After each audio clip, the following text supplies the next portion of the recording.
اعوذ باللہ من الشیطان الرجیم بسم اللہ الرحمن الرحیم کذبت قبلہم قوم نوح وعاد وفرعون ذو الاوتاد وثمود وقوم لوط واصحاب الایکہ اولئک الاحزاب ان کل الا کذب الرسل بحق عقاب وما ينظر هؤلاء الا صیحة واحدة ما لها من فواق وقالوا ربنا عجل لنا قطنا قبل یوم الحساب اصبر علی ما یقولون واذکر عبدنا داؤد ذا الایدِ انہ اواب انا سخرنا الجبال معه یسبحن بالعشی والاشراق والطیر محشورہ کل لہ اواب۔ اور اس سے پہلے بھی قوم نوح اور عاد اور میخوں والوں فرعون نے جھٹلایا تھا، اور سمودیوں نے اور قوم لوط نے اور ایکا کے رہنے والوں نے بھی یہی بڑے لشکر تھے۔ ان میں سے ایک بھی ایسا نہ تھا جس نے رسولوں کی تکذیب نہ کی ہو، بس میری سزا ان پر ثابت ہو گئی۔ انہیں صرف ایک چیخ کا انتظار ہے جس میں کوئی توقف اور ڈھیل نہیں ہے۔ اور انہوں نے کہا اے ہمارے رب، ہماری سرنوشت تو ہمیں روز حساب سے پہلے ہی دے دے، آپ ان کی باتوں پر صبر کریں اور ہمارے بندے داؤد کو یاد کریں جو بڑی قوت والا تھا، یقیناً وہ بہت رجوع کرنے والا تھا۔ ہم نے پہاڑوں کو اس کے تابع کر رکھا تھا، اس کے ساتھ شام کو اور صبح کو تسبیح خوانی کرتے اور پرندے جمع ہو کر سب کے سب اس کے زیر فرمان رہتے۔ کذبت قبلہم قوم نوح وعاد وفرعون ذو الاوتاد، اس سے پہلے بھی قوم نوح اور عاد اور میخوں والے فرعون نے جھٹلایا تھا۔ اللہ کے رسول صلی اللہ علیہ وسلم کو تسلی دی جا رہی ہے کہ جب آپ نے اپنی دعوت، اللہ کا دین، اللہ کا پیغام پہنچایا، مشرکین مکہ کے سامنے جب پیش کیا، تو سب سے زیادہ اہم چیز اس میں یہ ہوتی ہے کہ ایک بہت صحیح بات کہنے والا، اور یہ تو صحیح ترین بات تھی، کہنے والے کی بات بلا کسی وجہ کے غلط لوگ رد کریں تو زیادہ افسوسناک مرحلہ ہوتا ہے کہ میں بالکل صحیح بات، سامنے کی بات عقل میں آ جائے، فائدے کی بات بیان کرنا، اور اس کو رد کر کے نقصان کی طرف جایا جا رہا ہے، اور بہت زیادہ سنجیدہ آدمی، بہت زیادہ باشعور آدمی بہت زیادہ اس کا احساس کرتا ہے۔ اللہ کے رسول صلی اللہ علیہ وسلم بار بار کہتے ہیں کہ میں تم سے کوئی مطالبہ نہیں کرتا۔ مشرکین مکہ نے خود آپ سے کہا کہ آپ ایسا کیجئے کہ اگر آپ کو مال چاہیے تو ہم اتنا مال جمع کر دیتے ہیں کہ آپ سب سے مالدار آدمی ہو جائیں گے۔ اللہ کے نبی صلی اللہ علیہ وسلم نے انکار کیا۔ اس کے بعد آپ سے یہ مطالبہ کیا گیا کہ آپ کو اگر کوئی جن وغیرہ پریشان کرتا ہے تو بتائیے ہمیں، یا اگر آپ بادشاہ چاہتے ہیں تو ہم آپ کو اپنا بادشاہ بنا لیں گے۔ یہاں تک کہ سوداگری کی کوشش کی گئی کہ ایسا کرو کہ آپ ہمارے دین کو مان لو، ہم آپ کے دین کو مان لیں، مخالفت کا ماحول ختم کر دیا جائے، دونوں ایک دوسرے کو صحیح کہیں، من تیرا حاجی بگو یم تو میرا حاجی بگو، حالانکہ سچ تو ایک ہی ہوتا ہے۔ اللہ کے نبی صلی اللہ علیہ وسلم نے واضح طور پر الگ الگ جواب دیے۔ عتبہ نے جب یہ مطالبہ آپ کے سامنے رکھا تو آپ نے قرآن کی آیتیں تلاوت کی۔ عتبہ آیتیں سننے کے بعد یہ سردار مکہ میں سے تھا اور انتہائی ذہین، انتہائی سمجھدار انسان۔ اللہ کے نبی صلی اللہ علیہ وسلم نے غزوہ بدر کے موقع پہ اس کے بارے میں ارشاد فرمایا تھا کہ اگر کسی کے اندر خیر ہے تو اس سرخ اونٹ والے کے اندر خیر ہے۔ اور اس کے قتل ہونے پر جو عتبہ کے لڑکے تھے حضرت حذیفہ رضی اللہ تعالیٰ عنہ، یہ بڑے غمگین تھے۔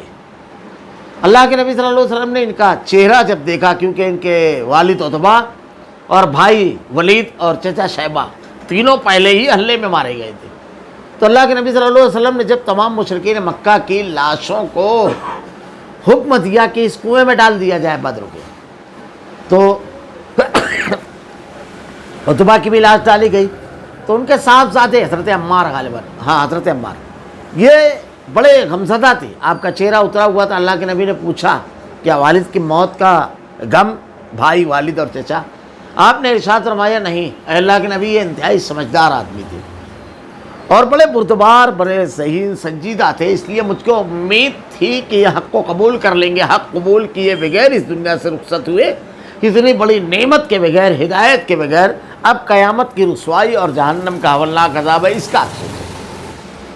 تو عتبہ کے سامنے آپ نے جب آیت تلاوت کی تو وہ کہتا ہے بس بس بس اللہ کے نبی بس کیجئے۔ اس کے بعد لوٹ کر کے آیا، بلکہ ایک مجلس میں سے اٹھ کر کے یہ عتبہ جو سردار مکہ میں سے تھا، یہ گیا تھا۔ تو جب یہ لوٹا تو مشرکین مکہ آپس میں گفتگو کرتے ہوئے کہتے ہیں کہ عتبہ جو چہرہ لے کر کے گیا وہ چہرہ لے کر نہیں آیا، کیونکہ عتبہ کے الفاظ یہ تھے کہ لوگوں میرا یہ مشورہ ہے کہ اس کو اسی حال پر چھوڑ دو، کیونکہ اگر یہ غالب آ گیا تو تمہارا غلبہ ہوگا قریش کا، اور اگر یہ مغلوب ہو گیا، لوگوں نے اس کو مار دیا تو تمہارا کام دوسرے کر دیں گے، تو کسی بھی صورت میں تمہارا کوئی نقصان نہیں ہے۔ لیکن مشرکین مکہ نے اس کو نہیں مانا، تو ہر طریقے ایک مخالفت کی، اللہ کے نبی کی آپ کے اوپر الزامات لگائے، آپ کو مجنون اور پاگل، ساحر، کذاب کہا، طرح طرح کی باتیں کہی، یہ تک کہا کہ یہ آپس میں جھگڑا لگاتے ہیں۔ کس کے اوپر یہ بات، کس کی شان اقدس میں یہ بات کہی جا رہی ہے؟ جو اپنے اور غیروں کا سب کا اپنا ملانے والا، سب کو جوڑنے والا ہے۔ بھائی چارہ کی ایسی مثال اللہ کے نبی نے مدینہ میں قائم کی، بھائی چارہ جو کیا کہ اس کی مثال تاریخ میں نہیں ملتی ہے ان کے بارے میں۔ اسی لیے آپ پڑھیں گے تاریخ میں کہ غزوہ بدر کے موقع پر ابو جہل نے یہ دعا کی تھی کہ اللہ ہم میں جو زیادہ رشتے کو کاٹنے والا ہے اسے آج شکست تو دے، اور شکست تو ہوئی مشرکین مکہ کو، اس لیے کہ وہ رشتوں کو کاٹنے والے تھے، اسی کی بنیاد پر سب کچھ کرتے تھے۔ تو یہ دعوت کی زندگی میں بھی انتہائی مشکل مراحل، اسلام پر عمل کرتے وقت انتہائی مشکل مراحل ایک انسان کی زندگی میں آ سکتے ہیں۔ سامنے ایک بہت بڑی قوت مخالفت کے لیے کھڑی ہوگی اور اپنی ساری طاقت اور توانائی لگا دے گی۔ ایسا ماحول جب ہوتا ہے تو بڑا ہی صبر و آزما مرحلہ ہوتا ہے، یہ قدم ڈگمگانے لگتے ہیں۔ ایسے موقع پر اللہ کے کلام کی آیتیں تلاوت کرنے پر دل کو تسکین، مضبوطی اور اطمینان قلب نصیب ہوتا ہے۔ اللہ تعالیٰ ماضی کی تاریخ بیان کرتے ہوئے تسلی دے رہا ہے کہ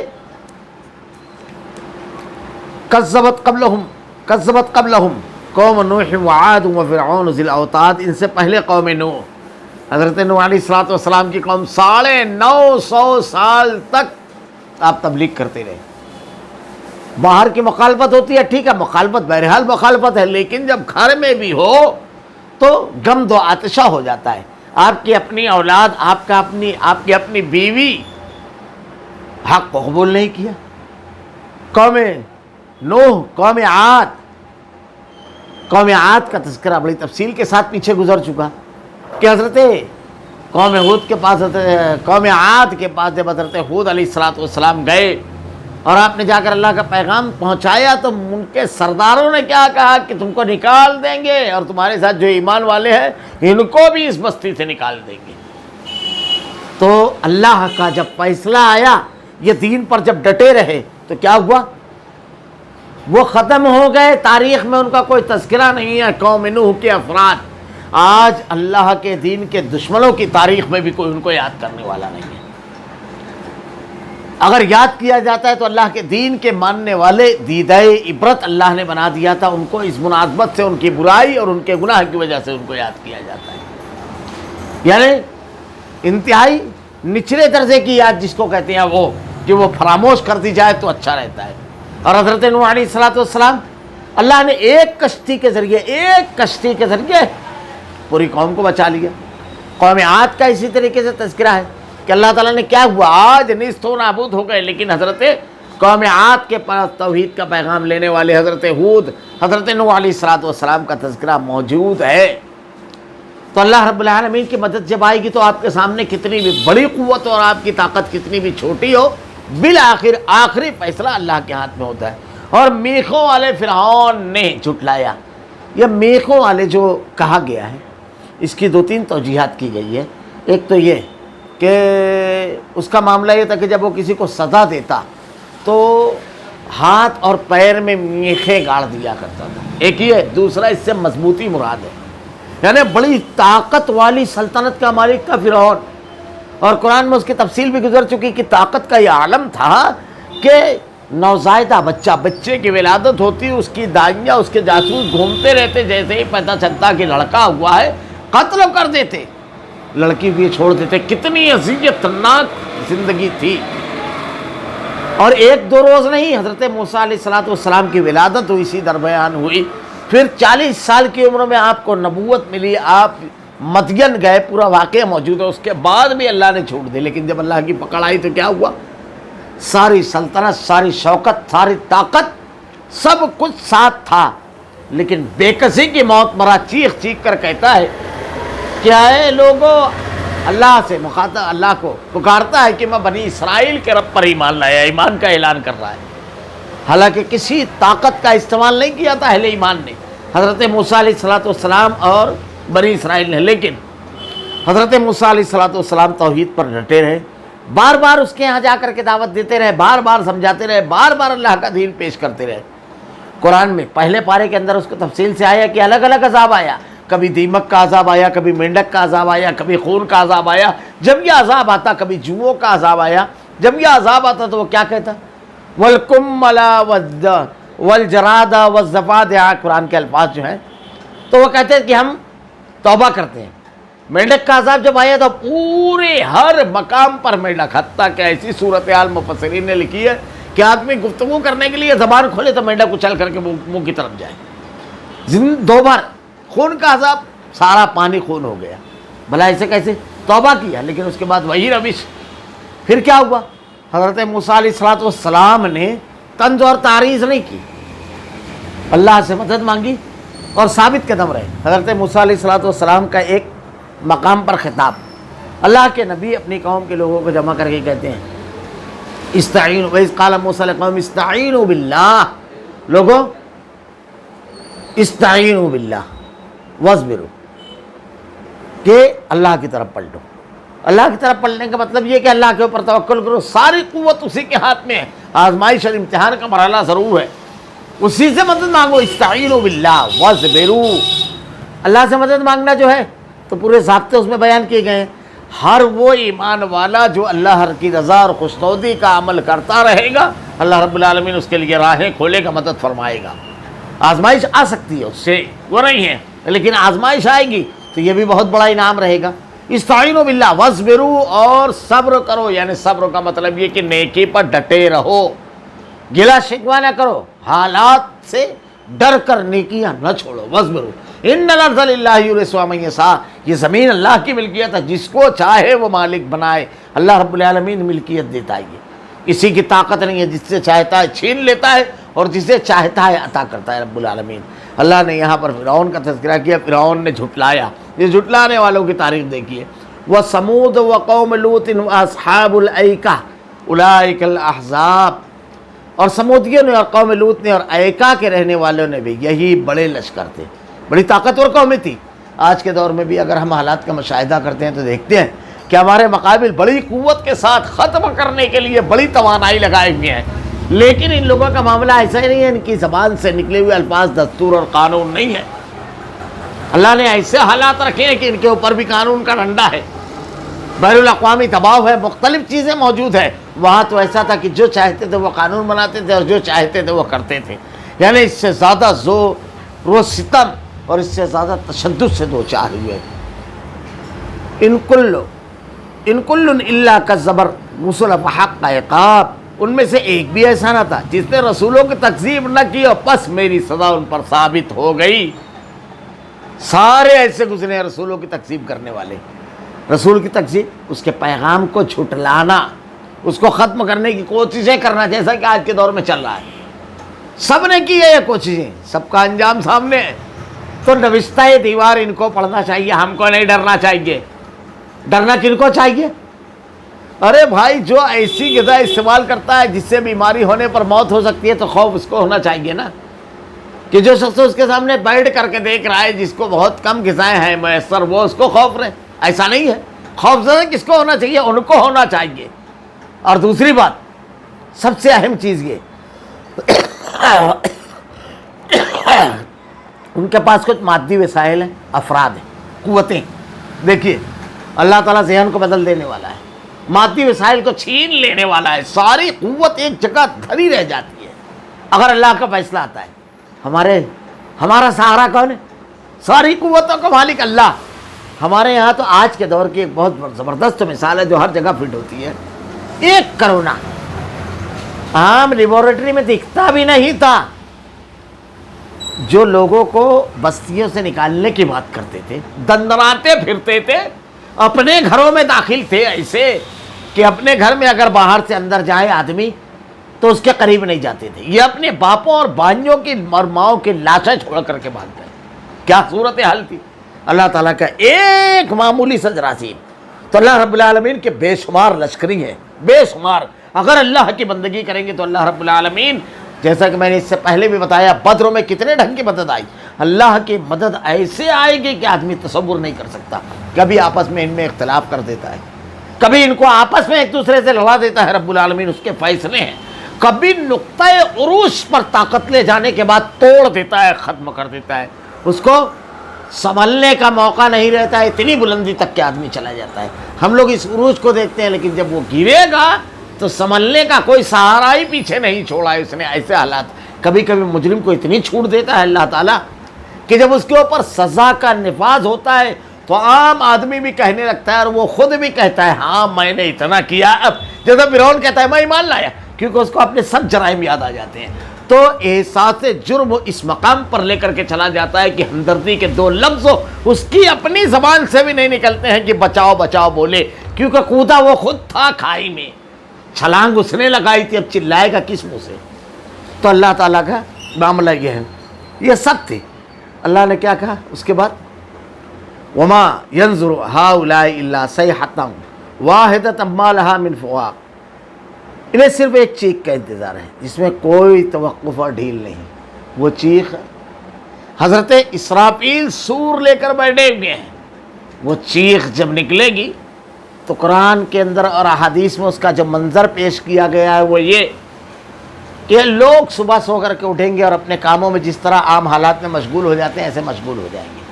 دکانیں کھل جائے گی. حدیث کے الفاظ ہے کہ ایک آدمی کپڑے کا کاروبار کرنے والا, ایک گاہک اس کے پاس بیٹھا ہوگا, دونوں کا سودا ہو چکا رہے گا, اس کو کپڑا پھاڑنا شروع کرے گا لیکن کپڑا پورا پھاڑ نہیں پائے گا.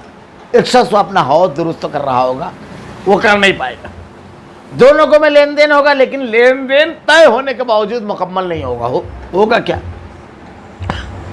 ایک سیٹی کی آواز شروع ہوگی, اور یہ آواز ایسی ہوگی کہ آدمی متوجہ, ظاہر سی بات ہے آواز ایک ایسی چیز ہے فوراً اس کی طرف آدمی متوجہ ہوتا ہے, اور متوجہ ہونے کے ساتھ ساتھ دماغ کو تیز دھماکہ معاف کر دیتا ہے. یعنی جیسے ہی دھماکہ ہوتا ہے ایک لمحے کے لیے دماغ بالکل معاف ہو جاتا ہے دھماکہ, اور اس کے بعد پھر آدمی واپس ہوتا ہے. یہ آواز تیز آواز رہے گی, یعنی شروع ہوگی ایک سیٹی کی طرح اور آواز بڑھنا شروع ہو جائے گی.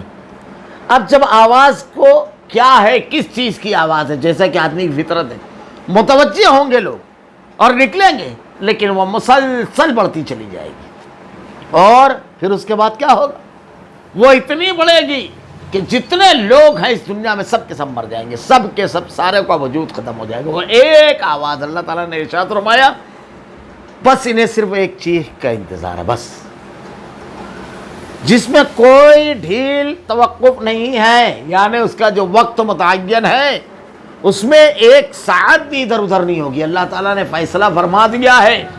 اور جب یہ ہوگی تو کیا ہوگا, انہوں نے کہا وقالوا ربنا عجل لنا قطنا قبل یوم الحساب, اور انہوں نے کہا اے ہمارے رب, ہماری سرنوشت تو ہمیں روز حساب سے پہلے ہی دے دے.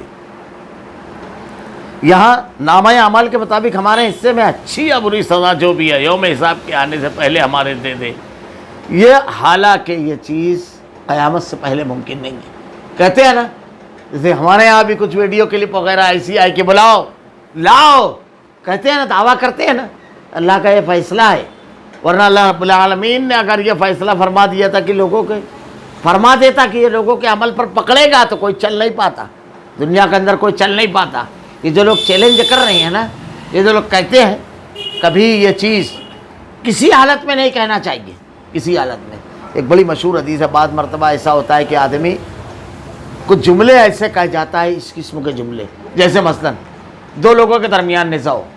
کبھی کبھی ایسا ہوتا ہے گھریلو زندگی میں یہ ہو جاتا ہے, کبھی باپ بیٹے کی اور کبھی بھائی بھائی کی آپس میں ہو جاتا ہے. جب اس کو قرآن و حدیث سے سمجھایا جاتا ہے کہ اس اختلاف کا حل یہ ہے تو اپنے معاملات کو سیدھے کر لے، نظر انداز کر کے چل، معاف کر کر زیادتی مت کر جس کے پاس اختیار ہوتا ہے، ورنہ اللہ کے یہاں گرفت ہوگی، پکڑ ہوگی۔ تو کہتے ہیں ٹھیک ہے میں اللہ کو جواب دے لوں گا، میں اللہ کو جواب دے لوں گا۔ استغفر اللہ، اللہ کا خوف کھانا چاہیے۔ ابھی ایک جلدی قریب معاملہ آیا تو یہی جملہ سن کر کے کانپ گیا میں کہ اتنی جرأت ہے۔ حضرت عمر رضی اللہ تعالیٰ عنہ کیسے، اگر ان کی فضیلت پر بیان کیا جائے کہ اللہ رب العالمین نے ان کو کیا فضیلت دی تھی، اللہ کے نبی کی دعائیں ہیں اور اللہ کے نبی کے الفاظ ہیں، اللہ تجھ کو جو دونوں میں سے محبوب ہے، ابو بکر حضرت عمر ابن خطاب اور ابو جہل ابن ہشام میں سے اس کو ہدایت دے اور اس کے ذریعے دین کو قوت۔ اللہ کے نبی نے کہا معراج سے لوٹ کر کے کہ عمر میں نے ایک محل دیکھا جس کے کنارے پر ایک نہر تھی اور ایک خاتون وہاں وضو کرنے کے لیے بیٹھی ہوئی تھی۔ میں نے پوچھا حضرت جبرائیل سے تو کہا حضرت عمر رضی اللہ تعالیٰ عنہ کا، مجھ کو تمہاری غیرت کی وجہ سے حیا آئی، غیرت کا خیال کیا، اس لیے میں اس محل میں داخل نہیں ہوا۔ آپ رونے لگے اور کہتے ہیں کہ اللہ کے نبی، کیا میں آپ سے غیرت کروں گا اللہ کے رسول؟ حضرت عمر رضی اللہ تعالیٰ عنہ جن کے بارے میں اللہ کے نبی نے کہا تمہاری مثال موسیٰ کی طرح ہے، آپ کی غیرت و حمیت ایمان کے لیے، اسلام کے لیے اتنی بڑی ہوئی تھی، کسی رشتے کی پرواہ نہیں کرتے تھے حضرت عمر رضی اللہ تعالیٰ عنہ۔ وہ کہتے ہیں یہ آج یہ ایمان کی، اسلامی تعلیمات کی، اللہ کی عظمت کی، اس کی بڑائی اور اس کے اختیار کی نہ جاننے کی وجہ سے ہے۔ کیا کہتے ہیں کہ قیامت کے روز اگر یہ ہوگا کہ اللہ کہے گا کہ آدھے بندے جنت میں اور آدھے جہنم میں، اور ایک شخص ہو جس سے کوئی حساب نہ لیا جائے گا، میں چاہوں گا وہ میں رہوں، اللہ کے سامنے کھڑا ہوں۔ حضرت ابوبکر صدیق رضی اللہ تعالیٰ عنہ کہتے تھے پرندوں کو تم جہاں چاہو چرو چگو اڑو، تمہارے اوپر کوئی حساب نہیں ہے، ہمارے اوپر حساب ہے۔ اگر اللہ سوال کرنے پر آ گیا، اللہ کے نبی نے ارشاد فرمایا کسی کا اگر حساب ہو گیا سختی سے تو وہ ہلاک ہوا۔ اللہ تو غفور رحیم ہے، معاف کر دے گا، ورنہ اس حدیث کو یاد رکھیے کہ اللہ کے نبی نے کہا کہ ایک بندہ قیامت کے روز اللہ کے جناب میں کھڑا ہوگا، بے شمار نیکیاں ہوگی، اللہ رب العالمین کے جناب میں جب کھڑا ہوگا تو اللہ کے جناب میں اللہ کی جو دی ہوئی نعمتیں ہیں وہ آئیں گی، ایک نعمت، اور آ کر کے اپنا مطالبہ کرے گی کہ اللہ میرا صلہ، میرا بدلہ۔ اللہ رب العالمین اس کو اجازت دے گا کہ جا لے لے، وہ پوری نیکیاں لے لے گی اور کہے گی کہ میرا بدلہ پورا نہیں ہوا۔ اور اللہ کی نعمتیں کتنی ہیں، اللہ تعالیٰ قرآن میں کہتا ہے وَإِن تَعُدُّوا نِعْمَتَ اللَّهِ لَا تُحْصُوهَا، اگر تم اس کو شمار کرنا چاہو تو شمار نہیں کر سکتے۔ آدمی اپنے وجود کو دیکھے، اپنے اطراف و جوانب کو دیکھے، ہر چیز پوری کائنات کو دیکھے، ایسا لگتا ہے نعمتوں کا دسترخوان ہے، جتنا حصہ اس میں سے چاہتا ہے آدمی اٹھا لیتا ہے۔ یہ محبت کرنے والے بھائی بہن، یہ کیا اللہ کی نعمت نہیں ہے؟ اس در یتیم سے پوچھو جس کا کوئی نہیں ہے، کتنی نعمتیں۔ اچھے دوست و احباب، تمہارے پاس الفاظ، گفتگو، تم گنگے بہرے نہیں ہو، تم بول سکتے ہو، تم سن سکتے ہو، تم نابینا نہیں ہے، چل سکتے ہو، دیکھ سکتے ہو، تم لنگڑے نہیں ہو، ہاتھوں میں اللہ نے توانائی دی ہے، تم اپنے ہاتھوں سے کام کر سکتے ہو، جس کے ہاتھ نہیں ہے اس سے پوچھو کتنی نعمتیں اللہ تعالیٰ کی۔ سروں پر بال ہے، اگر نہ ہوتا تو کیا کر لیتے ہم؟ اب دانتوں منہ میں دانت نہیں ہوتا تو کیا کر لیتے؟ کوئی ایک چھوٹی سی سخت چیز نہیں کھاتے، معمولی چیزیں پھلی اور گنا جس کو کہتے ہیں بھٹا، یہ سب نہیں کھا سکتے تھے، جس کی قیمتیں آج ہمارے معاشرے میں بہت کم ہیں۔ کتنی نعمتیں اللہ رب العالمین کی ہے۔ پھر اللہ رب العالمین نے اس کے ساتھ ساتھ دماغ دیا، سوچنے کی صلاحیت دی، رشتوں کو نبھانے کا فن دیا، اپنا فائدہ حاصل کرنے کے لیے الفاظ دیے زبان میں، کیا کیا نہیں دیا۔ ایک نعمت آئے گی پورا حصہ لے لے گی۔ اللہ رب العالمین اگر اپنی باریکی سے حساب کرنا چاہے تو کوئی بندہ آگے نہیں بڑھ سکے گا۔ اسی لیے اللہ کے نبی نے کہا پورے تمام مضامین کو جب ملایا جائے تو قیامت کے روز یہ تو عدل کا معاملہ یہ ہوگا یا تو فضل کا۔ جس کے ساتھ انصاف ہوا، ترازو لٹک گیا، وہ ہلاک ہوا، اور جس کے ساتھ فضل ہوا، اللہ تعالیٰ نے رحم فرمایا، وہ کامیاب ہو گیا۔ اور اللہ نے ارشاد فرمایا میرا رحم میرے غضب پر غالب ہے۔ اللہ بڑا رحیم و کریم ہے، بڑا کریم ہے۔ اللہ تو کہتا ہے ما یفعل اللہ بعذابکم ان شکرتم وآمنتم، اللہ تم کو عذاب دے کر کیا کرے گا اگر تم شکر گزار اور ایمان والے بن جاؤ۔ حضرت عبداللہ ابن عباس رضی اللہ تعالیٰ عنہ، جو مختلف آیتیں قرآن میں ایسی ہے جو سب سے زیادہ امید دلانے والی آیت ہے، اس میں سے ایک یہ ہے، ایک آیت لا تقنطوا من رحمت اللہ، اللہ کی رحمت سے نا امید نہ ہو۔ کتنی چھوٹی چھوٹی وجہ سے اللہ تعالیٰ بخشے گا اپنے بندے کو، ذرا سا غور کیجیے۔ اللہ کے نبی نے کہا نا، کتے کو پانی پلانے پر، بھوکے کو کھانا کھلانے پر، مقروض کا قرض معاف کرنے پر بخشے گا رب العالمین۔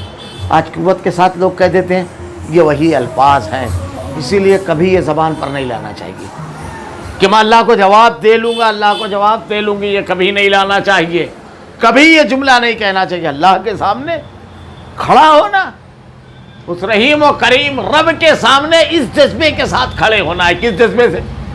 ایک صحابی نے آ کے اللہ کے نبی صلی اللہ علیہ وسلم سے پوچھا کہ اے اللہ کے رسول، کون قیامت کے روز حساب لے گا؟ اللہ کے نبی صلی اللہ علیہ وسلم نے ارشاد فرمایا اللہ۔ تب مجھ کو کوئی پرواہ نہیں، پھر نہیں کوئی مسئلہ ہے۔ اللہ کے نبی صلی اللہ علیہ وسلم کہتے ہیں کیا کہا؟ اللہ کے نبی وہ تو رحیم و کریم ہے رب العالمین، وہ بڑا رحم کرنے والا ہے، وہ رحم کرے گا۔ یہ امید۔ اللہ کے نبی ایک صحابی کے پاس گئے اور جا کے کہتے ہیں کہ اللہ کے آخری وقت پہ پوچھتے ہیں کیا ہے تمہاری کیفیت؟ کہا اللہ کے عذاب کا ڈر اور اس کے رحم کی امید، اس کے بیچ میں۔ اللہ کے نبی نے کہا بالکل صحیح، یہ کبھی نہیں کہنا چاہیے اللہ کی گرفت اور پکڑ کے بارے میں۔ صحیح مسلم کی ایک روایت کے الفاظ ہیں کہ ایک صحابی کے پاس اللہ کے نبی عیادت کے لیے گئے، بیمار تھے۔ صحابہ کرام کہتے ہیں بیماری کی وجہ سے ان کی حالت چوزے کی طرح ہو گئی تھی، یعنی چھوٹے بالکل سب طرف سے سکڑ جانا جس کو کہتے ہیں، ہو جاتا ہے نا بیماری میں۔ اللہ کے نبی نے جب دیکھا عیادت کی تو عیادت کی سنت بڑا زبردست ہے۔ مومن کے مومن پر جو حقوق ہیں اس میں سے ایک حق یہ ہے کہ وہ بیمار پڑے تو اس کی عیادت کرنے جائے، اور جب آدمی عیادت کرنے کے لیے جاتا ہے تو راستے میں جو چلتا ہے وہ جنت کے راستے پر، نیکی کے راستے پر چلتا ہے، بڑا زبردست و ثواب ہے۔ مریض کے پاس جب عیادت کے لیے جائیں اسے تسلی دے دیں۔ اللہ کے نبی نے جو دعا بتائی ہے وہ دعا پڑھ کر کے دم کرے، دعا کا ثواب ہم کو مل جائے گا۔ اس کو تسلی دے میں اور زیادہ دیر اس کے پاس نہ بیٹھے، اٹھ کر کے چلے آئے فوراً، اس کو ہمت دلائے، حوصلہ دلائے کہ اللہ نے اگر بیماری دی ہے تو اس کی وجہ سے اللہ رب العالمین تیرے گناہ جھاڑے گا۔ اس کے اہل خانہ کو کہیں، جیسے کبھی کبھی ایسا ہوتا ہے کہ کسی گھر میں کوئی ایک شخص ایسا بیمار پڑتا ہے، جیسے مرد ہو یا خاتون، کہ اس کو پیشاب پاخانہ بھی کرانا پڑتا ہے۔ اب ہمارا کام یہ ہے کہ ہم کو ایک موقع مل گیا اللہ تعالیٰ کے دین پہنچانے کا، کبھی ایسی جگہ گئے تو ان کو سمجھائیں یہ مریض کے لیے صرف وہ امتحان اور آزمائش نہیں ہے، تم تمام گھر والوں کے لیے بھی آزمائش اور امتحان ہے کہ اب ایسے مرحلے پر تم کتنی خدمت کرتے ہو ان کی۔ یہ امتحان تمہارے لیے بھی ہے، تم کتنا کامیاب ہوتے ہو، رشتہ داروں کے لیے بھی آزمائش ہوتا ہے۔ اور اللہ تعالیٰ نے ہم کو گھر میں موقع دے دیا کہ جنت کمائیں۔ یہ کوئی مریض، کوئی کمزور جو گھر میں ہوتا ہے، یہ اللہ کی طرف سے ایک انعام ہوتا ہے کہ جنت کی تلاش میں آدمی ادھر ادھر بھٹکتا ہے کہ کون سا عمل کرو جنت ملے۔ اللہ کے نبی کے پاس ایک صحابی آگے کہنے لگے کہ اللہ کس بات پر راضی ہوتا ہے؟ کہا تیرے والدین نے کہا ہاں، کہا جا کر کے ان کی خدمت میں اللہ راضی ہو جائے گا۔ گھر میں دیکھیے، اپنے اطراف و جوانب میں دیکھیے، اللہ اس کا انتظام رکھتا ہے۔ تو خیر اللہ کے نبی صلی اللہ علیہ وسلم نے صحابی سے جا کر عیادت کی اور اس کے ان سے پوچھا تم کوئی دعا مانگتے تھے؟ تو اللہ کے نبی صلی اللہ علیہ وسلم سے وہ کہتے ہیں ہاں اللہ کے رسول، میں یہ دعا مانگتا تھا کہ اللہ جو عذاب مجھ کو آخرت میں ہونے والا ہے، قیامت میں ہونے والا ہے، وہ اس دنیا میں دے۔ اللہ کے نبی صلی اللہ علیہ وسلم نے ارشاد فرمایا کہ تم اللہ کا عذاب جھیل سکتے ہو؟ اللہ کے بندے تم نے یہ کیوں نہیں کہا اے اللہ دنیا اور آخرت دونوں جگہ مجھ کو عذاب سے محفوظ رکھ؟ اور سب سے جامع دعا جب ہم پڑھتے ہیں ربنا آتنا فی الدنیا حسنہ وفی الآخرۃ حسنہ وقنا عذاب النار، دونوں جگہ کا خیر مانگ لیتے ہیں اور دونوں جگہ کے شر سے پناہ مانگ لیتے ہیں، جامع ترین دعا۔ تو کبھی اللہ کے سامنے اس طرح کھڑے ہونے کہ میں جواب دوں، اللہ کے سامنے نہ، اللہ سے رحم کی امید رکھنا۔ اور اس میں ضمناً ایک بات آ گئی ہے، تو بعض لوگ ایسا ہے کہ ہنسی مذاق میں جنت اور جہنم کے لطائف بیان کرتے ہیں۔ کبھی کبھی آدمی کوئی لطیفہ فرشتوں کا، جنت کا، جہنم کا دیکھتا ہے، آخرت کا، اس کو فارورڈ کر دیتا ہے، آگے بڑھا دیتا ہے۔ یہ معمولی چیزیں نہیں ہیں، یہ مذاق کی چیزیں نہیں ہیں، ہمیشہ اس سے بچنا چاہیے۔ کبھی کبھی تو اللہ کے نبی نے کہا کہ زبان سے ایک آدمی ایک ایسا لفظ نکالتا ہے اس کو اندازہ نہیں ہوتا ہے، لیکن وہ جہنم کی اتنا گہرائی میں چلا جاتا ہے، اتنا بالکل نچلی گہرائی کے اندر۔ اور جہنم کا جو نچلا طبقہ ہے، 8 طبقے ہیں اس کے، جیسے جنت جو ہے 7، وَإِنَّ جَهَنَّمَ لَمَوْعِدُهُمْ أَجْمَعِينَ لَهَا 7 أَبْوَابٍ، 7۔ آخری درجہ جو ہے ان المنافقین فی الدرک الاسفل، سب سے نچلا درجہ منافقین، اور بڑا ہی اذیتناک عذاب ہے۔ سب سے ہلکا عذاب جہنم کا اللہ کے نبی نے بیان فرمایا کیا ہے کہ جوتی آگ کے پہنائی جائے گی جہنمی کو، اور اس کے جسم کے اعضاء اس طرح کھولیں گے جیسے ہانڈی آپ کچھ پانی وغیرہ رکھ کر کے اس پر رکھ دے میں آگ پر تو کیسے اس کے اندر کا کھولتا ہے، سب سے ہلکا۔ اللہ رب العالمین ہم سب کو، اے اللہ تمام اہل ایمان کو جہنم کی آگ سے محفوظ رکھ۔ رب العالمین تو بڑا رحیم و کریم ہے، اللہ تو بہت رحم کرنے والا ہے۔ تو ہمیشہ اس قسم کے الفاظ سے، یہ اہل باطل کا مزاج ہے، ہمیشہ بچنا چاہیے، اور اس کے لیے دعا بھی مانگنا چاہیے، اللہ ایسے الفاظ میری زبان سے نہ نکلے۔ اصبر علی ما یقولون واذکر عبدنا داؤد ذا الایدِ انہ اواب۔ آپ ان کی باتوں پر صبر کریں اور ہمارے بندے داؤد کو یاد کریں جو بڑی قوت والا تھا، یقیناً وہ بہت رجوع کرنے والا تھا۔ اللہ تعالیٰ نے اس مرحلے پر کیا کرنا ہے، یہ پہلی چیز پوری تاریخ بتا دی۔ اب آپ کے ساتھ بھی ہو رہا ہے، تو صرف تاریخ جان کر کے تو آپ معاملہ نہیں سمجھ سکتے، پھر آپ کو کیا کرنا ہے، یہ قرآن کا ضابطہ ہے۔ قرآن نے اگر کسی چیز کے بارے میں حکم دیا تو پوری بات ہے، جیسے مثلا سود حرام ہے، قرآن میں کہا اللہ تعالیٰ نے، تو صدقے کی بحث اس سے پہلے بیان کر دی، قرض کی بحث اس سے پہلے، تجارت کی بحث اس سے پہلے، لین دین کی بحث ایک ساتھ ہے پورا۔ یعنی سود اب حرام ہے، سود پر پیسہ نہیں لے سکتے، تو اگر قرض دے گا کوئی تو قرضوں کا لین دین کیسے کرنا ہے، اس کی پوری تفصیل۔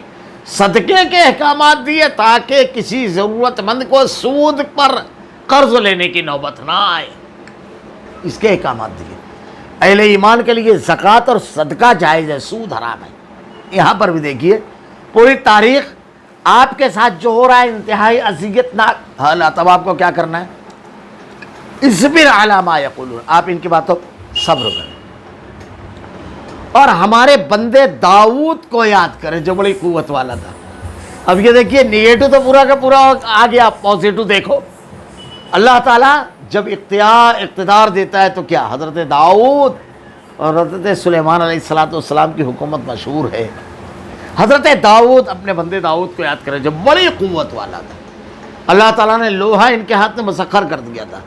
طالوت اور جالوت کا جو واقعہ ہے تو بہت بڑا لشکر تھا اس کا، جالوت کا، اب بہت طاقتور تھا، بہت طاقتور۔ اس سے جب مقابلے کے لیے حضرت طالوت نکلے تو راستے میں ایک نہر پڑی، اللہ تعالیٰ نے ارشاد فرمایا، حضرت طالوت نے لوگوں سے کہا کہ اللہ تم کو اس نہر پہ آزمائے گا۔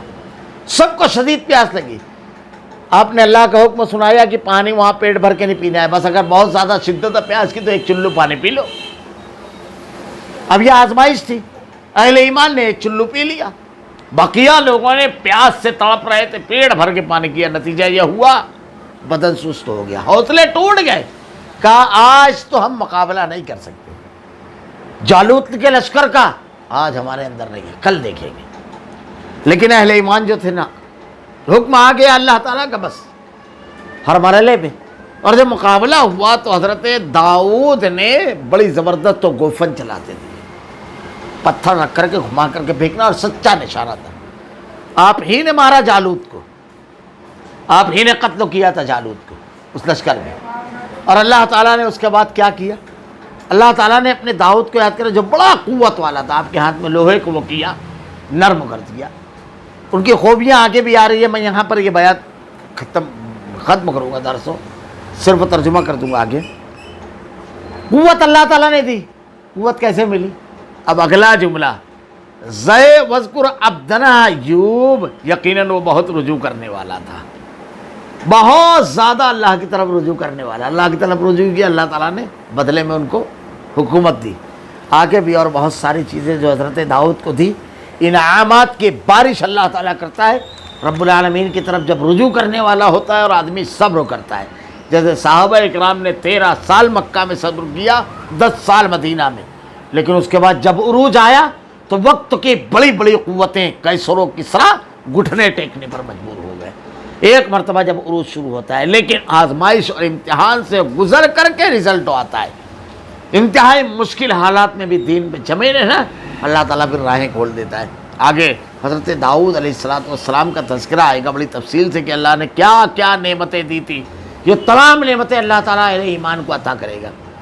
ہم نے پہاڑوں کو اس کے تابع کر رکھا تھا، انبیاء کرام کو جو خصوصی نعمتیں رہتی ہیں معجزات، اس کو علاوہ بقیہ جو چیزیں ہیں، اس کے ساتھ شام کو اور صبح کو تسبیح خوانی کرتے، پرندے جمع ہو کر سب کے سب اس کے زیر فرمان رہتے۔ ہم نے اس کو سلطنت کو مضبوط کر دیا تھا، اسے حکمت دی اور بات کا فیصلہ کرنا۔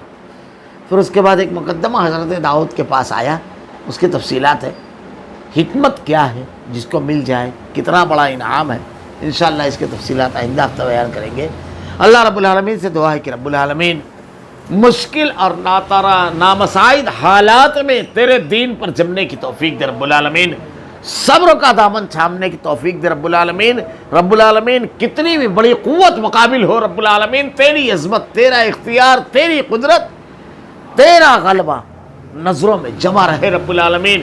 الہ العالمین ہم سے راضی ہو جا رب العالمین، ہم بڑے کمزور بندے ہیں رب العالمین، ہمیں نیکی کی توفیق دے رب العالمین، برائیوں سے ہماری حفاظت فرما رب العالمین، ہدایت دے اور ہم کو اس پر جمع دے، تیرے کلام کی آیتیں اور تیرے نبی کی احادیث کو ہمارا کردار و عمل بنا دے۔ ربنا لا تزغ قلوبنا بعد إذ هديتنا وهب لنا من لدنك رحمة إنك أنت الوهاب۔ سبحانك اللهم وبحمدك أشهد أن لا إله إلا أنت أستغفرك وأتوب إليك۔